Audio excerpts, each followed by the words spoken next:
দলীয় সরকারের অধীনে যে নির্বাচনগুলো হয়েছে সেই নির্বাচনগুলো মোটা দাগে অগ্রহণযোগ্য এবং সেই নির্বাচনগুলো একপেশে নির্বাচন হয়েছে। বাংলাদেশে সবথেকে বড় সমস্যা শান্তিপূর্ণভাবে ক্ষমতা হস্তান্তরের সমস্যা, এবং বিভিন্ন সময়ে আমরা দেখেছি যে বাংলাদেশে দলীয় সরকারের অধীনে যে নির্বাচনগুলো হয়েছে সেই নির্বাচনগুলো মোটা দাগে অগ্রহণযোগ্য এবং সেই নির্বাচনগুলো একপেশে নির্বাচন হয়েছে। বিশেষত 2014, 2018 এবং 2024 নির্বাচনকে আপনারা দেখেছেন। এভাবে একটা দেশকে আসলে পরিচালনা করা যায় না। কিন্তু বাংলাদেশের রাজনৈতিক দলগুলোর মধ্যে নানা সময়ে আস্থাহীনতার একটা জায়গা রয়েছে। সেক্ষেত্রে কিভাবে শান্তিপূর্ণভাবে ক্ষমতা হস্তান্তর করা যেতে পারে, ঐক্যমত্য কমিশন, জাতীয় সাংবিধানিক কাউন্সিল এনসিসির মধ্য দিয়ে ক্ষমতা হস্তান্তরের নানা প্রক্রিয়ার কথা বলেছে। আমরা আমাদের মধ্যে এই বিষয়গুলো নিয়ে আলোচনা করছি। আমরা সামনের দিনে আমাদের পক্ষ থেকে একটি সুস্পষ্ট রূপরেখা আমরা আপনাদের কাছে এবং ঐক্যমত্য কমিশনে আমরা এটা হাজির করব।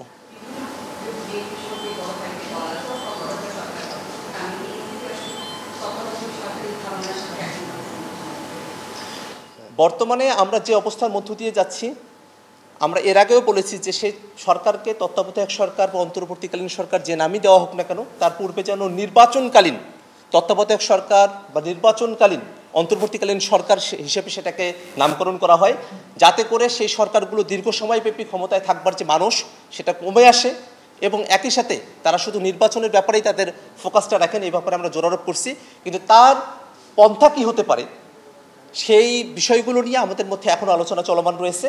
আমরা আমাদের সুস্পষ্ট রূপরেখা আমরা ঐক্যমত্য কমিশনেও হাজির করব এবং আপনাদের কাছেও আমরা পরবর্তীতে এই বিষয়গুলো নিয়ে বলবো। এখনই বিস্তারিত বলার সময় আসেনি। বিরোধী দলের শ্যাডো ক্যাবিনেটের একটা আইডিয়ার কথা বলছেন, এটা আসলে কি স্ট্রাকচারটা? পৃথিবীর বিভিন্ন দেশে ছায়া মন্ত্রিসভার কথা আছে।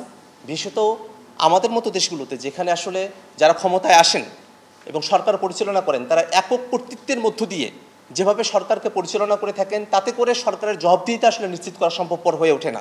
এবং সরকারের বিভিন্ন সিদ্ধান্তের ক্ষেত্রে অপরাপর যে রাজনৈতিক দলগুলো থাকে তাদের কোনোরূপ মতামতের প্রতিফলন আমরা কোনোভাবেই হতে দেখি না। সেই জায়গাটাকে বের হয়ে এসে যাতে করে আমরা আমাদের মন্ত্রিসভা যেগুলো আছে এবং মন্ত্রণালয় যেগুলো আছে সেগুলো যেন ইফেক্টিভলি জনস্বার্থে কাজগুলো করতে পারে, সে ব্যাপারেই আমরা আসলে ছায়া মন্ত্রিসভার কথা বলেছি, যারা মূলত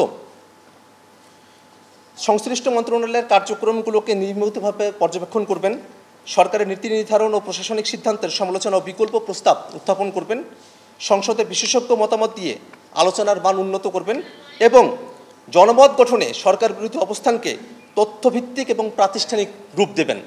আমরা যেমনটা মনে করি যে বাংলাদেশে দীর্ঘ সময় ধরে যে পেশি শক্তির রাজনীতি চলেছে, সেই পেশি শক্তি নির্ভর রাজনীতি থেকে বেরিয়ে এসে পলিসি নির্ভর রাজনীতি যেন বাংলাদেশে এস্টাবলিশড হয়, সেই ব্যাপারেই আমরা আসলে ছায়া মন্ত্রিসভার কথাটা উত্থাপন করেছি।